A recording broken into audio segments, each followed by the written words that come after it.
Last week we built a few rollers and a small step-up feature completely out of wood to mark the start of a new pump track. The rollers feel flowy and smooth, making them great for picking up speed, and the step-up, well, I gotta admit it's a bit challenging, but that's the whole point now, isn't it? Riding this line is really fun, but it's definitely missing something. For a pump track to be a pump track, it needs to be able to loop back around. So this week we are taking on the challenge of building a berm. And Squarespace is courteously sponsoring building these berms, so a huge thank you goes out to them. Now, I loved math in school, but I was quite rusty when it came to remembering all of those formulas. So, after lots of research, I came up with a game plan. First, I laid out a design for a 90-degree berm with a 10-foot radius. I used this formula to find my arc lengths and got the rest of my dimensions as well. For this extensive of a build, it's a good idea to find all of your dimensions beforehand because there isn't a lot of room for error. Once I got everything laid out on paper, it was finally time to start cutting our pieces out.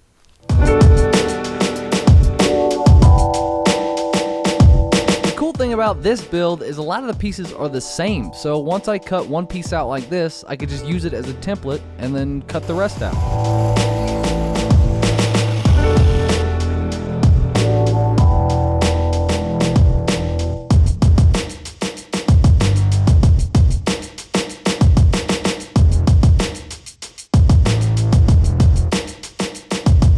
These pieces I'm cutting out now are for the decking. They'll lay on top of each module. They're 1/2-inch thick plywood, and like all the wood I'm using for this build, they are pressure treated. Now that I had all the pieces cut out, I could start to assemble each module. I already knew my inner and outer board lengths, so to start, all you need to do is cut some 2x4s to length and screw them in at the bottom and top of your module. The boards that go in between aren't so easy though, but after assembling 6 of these, I developed a method that involves measuring down the length, marking the same points, and lining up the 2x4s and scoring along the back for the cuts.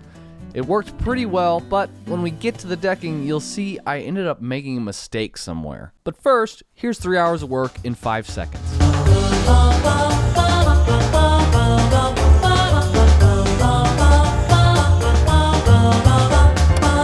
We're going to do some relief cuts along the back of this. All that is we're going to set the depth of our circular saw here just about halfway of what this plywood is and just do a bunch of cuts along it. So you're not cutting all the way through, but you're cutting a bunch along the back so it has some relief so it can actually kind of bend much easier than it would be able to otherwise. Because with plywood, you've got the grains of the wood running in opposite directions, which makes it really, really hard to bend, especially at this much of an angle. So we're going to go ahead and do that, and then we should be able to just push it down onto what we're doing, onto our berm.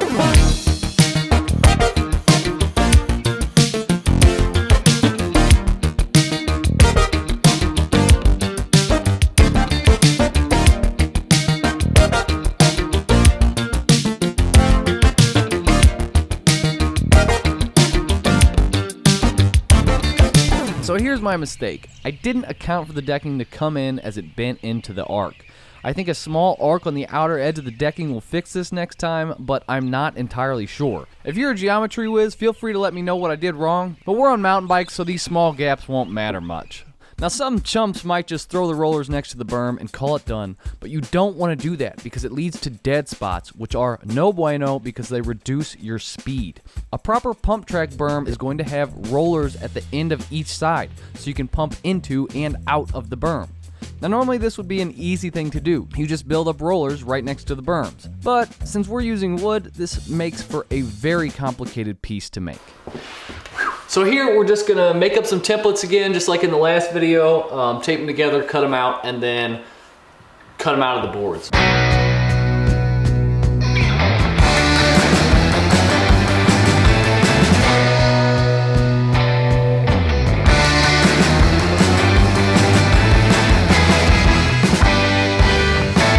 If you want these templates, they are available for my patrons, but these are just the same templates I used for my rollers.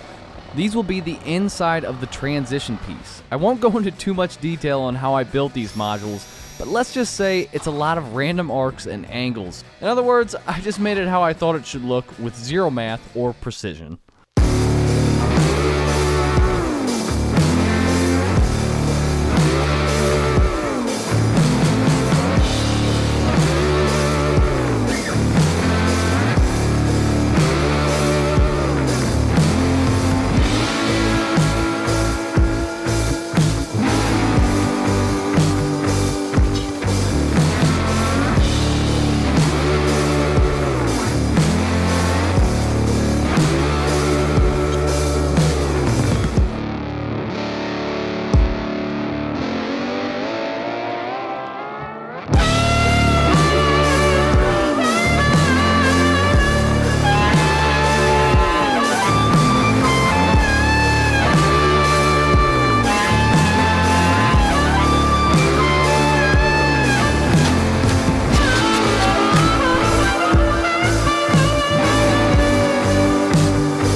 So this turned out pretty okay. It's got some holes. It's not perfect, I know that. It's not for a skateboard, or it's not for a BMX. I think it would work fine for a BMX, but it's for a mountain bike. So these little holes and stuff like that, I'm not worried about. It's just a fun backyard project that I did. I know it's got lots of flaws in it, but it's sturdy and it's cool.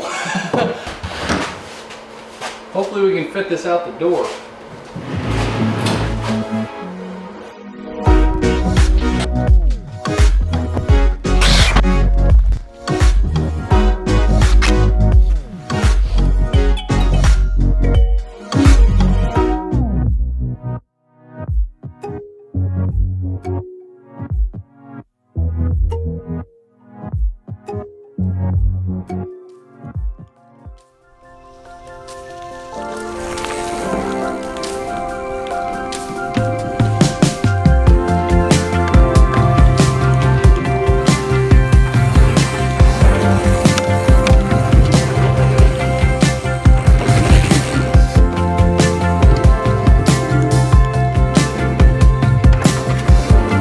So, let's be honest, guys.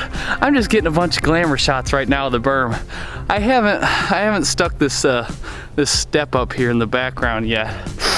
I'm not great at coming out of a berm and immediately being ready to set up for a jump, especially one that you have to land on a 3-foot section of. Not that that's hard, but it is distracting to say the least. So let's session on this a little bit and see if I can get the step up.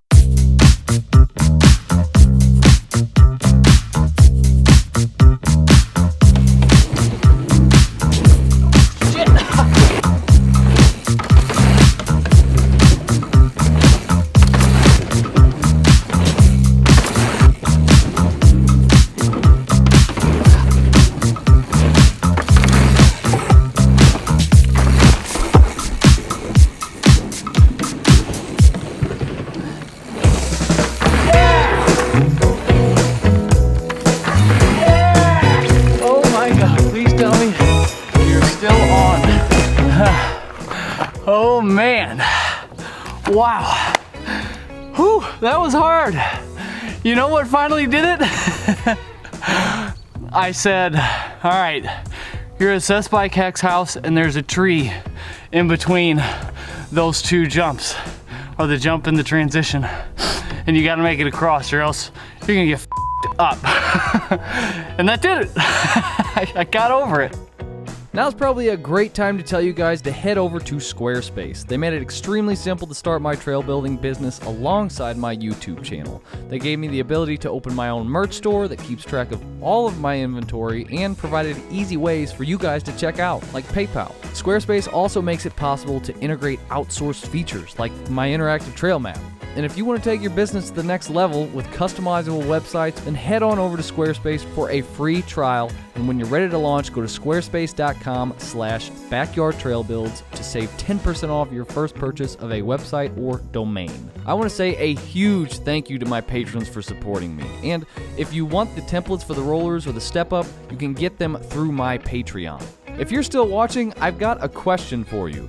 Would you like to see a vlog style series to finish up the pump track where I post every other day? Or would you rather wait and get a big edit of me wrapping up the whole build? Let me know in the comments and I'll see you at the next build.